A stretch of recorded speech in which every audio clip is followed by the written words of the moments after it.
और इस वक्त आपको बड़ी खबर देंगे। आपको बता दें कि इलेक्शन कमीशन के हवाले से खबर मौसूल हो रही है। मीर जिया लांगोव को डी नोटिफाई कर दिया गया है।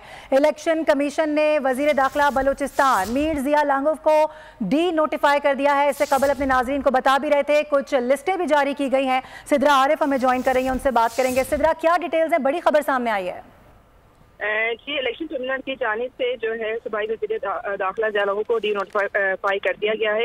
इलेक्शन कमीशन ने जो है गजर और चौहान के 7 पोलिंग स्टेशन की दोबारा वोटिंग का जो है काम जारी कर दी है, जिसके बाद जो है वज़ीर दाखिला को जो है जिया लांगोव को डी नोटिफाई कर दिया गया है। समाज जो है जस्टिस अब्दुल्ला बलोच ने इंतखाबी आज़ादी की समाअत की थी, जबकि जिया लांगोव के खिलाफ जो है मीर सईद लांगोव जो जमीयत के हैं, उन्होंने जो है इलेक्शन ट्रिब्यूनल में इंतखाबी आज़ादी की जो है इंतखाबात के खिलाफ जो है वो दरख्वास्त दायर की थी, जिसके बाद जो है इलेक्शन कमीशन की जानिब से जो है जिया लांगोव को जो है वो डीमोटिफाई कर दिया गया है।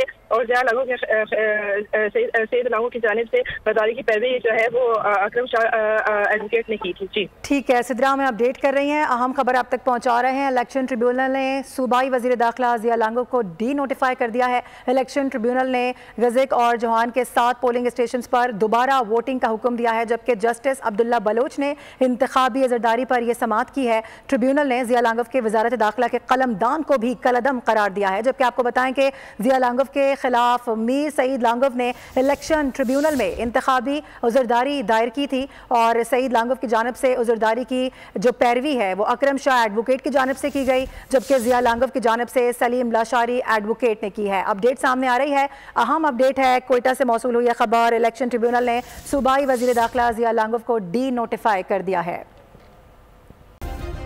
सब्सक्राइब करें और बेल दबाएं ताकि कोई खबर रह न जाए।